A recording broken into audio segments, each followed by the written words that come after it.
गुरुकुल स्कूलतर्फे आषाढी एकादशी निमित्त दिंडीचे आयोजन करण्यात आलं होतं, ज्यात हजारो विद्यार्थ्यांनी उत्साहाने भाग घेतला।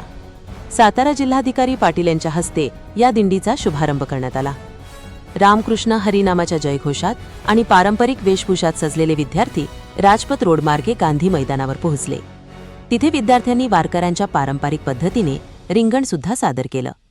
विद्यार्थी आणि विद्यार्थिनी पारंपरिक पोशाखात सहभागी झाल्यामुळे संपूर्ण वातावरण भक्तिमय झालं होतं। या उपक्रमाचा उद्देश विद्यार्थ्यांना आषाढी एकादशी, वारी आणि दिंडीचं धार्मिक आणि सांस्कृतिक महत्त्व समजावणं होतं। मुलांना आणि पालकांना हा उपक्रम खूप आवडला। बालाजी चॅरिटेबल ट्रस्टचे संस्थापक राजेंद्र चोरकी सुद्धा या दिंडीत सहभागी झाले होते। त्यांनी सर्व विद्यार्थी, पालक आणि सातारकरांचे आभार मानले आणि असे उपक्रम विद्यार्थ्यांमध्ये चांगले संस्कार घडवतात असं मत व्यक्त केलं। संपूर्ण सातारा शहरात या दिंडीचं स्वागत झालं आणि लोकांनी खूप कौतुक केलं। गुरुकुल स्कूलने धर्म आणि शिक्षण यांचं खूप छान मिश्रण केलं।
रामकृष्ण हरी, सातारकरांना जय हिंद।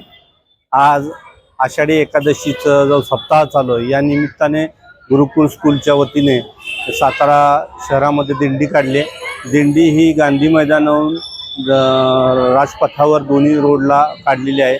यामध्ये जवळजवळ 1000च्या वर मुलं सहभागी होते आणि या ठिकाणी पारंपरिक पद्धतीने त्यांनी वेशभूषा घातली होती। त्याचप्रमाणे रिंगण सुद्धा करण्यात आलं। विद्यार्थी दशेत आषाढी एकादशी म्हणजे काय, दिंडी म्हणजे काय याचं ज्ञान व्हावं या दृष्टिकोनातून गुरुकुल स्कूल कायमच दरवर्षी दिंडी काढत असते। अत्यंत चांगला प्रतिसाद मुलांचा तर होताच, पण पालकांचा पण चांगला होता। या दिंडीचं जे शुभारंभ आहे, पूजन आहे, ते माननीय जिल्हाधिकारी पाटील साहेब यांच्या हस्ते करण्यात आलं। त्याचप्रमाणे त्यांना मानवंदना देण्यात आली। या सातारकरांनी सुद्धा या दिंडीचा चांगल्या पद्धतीने आस्वाद घेतला।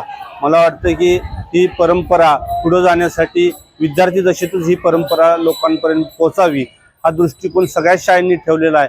मी पुन्हा एकदा सर्वांना सातारकरांना रामकृष्ण हरी।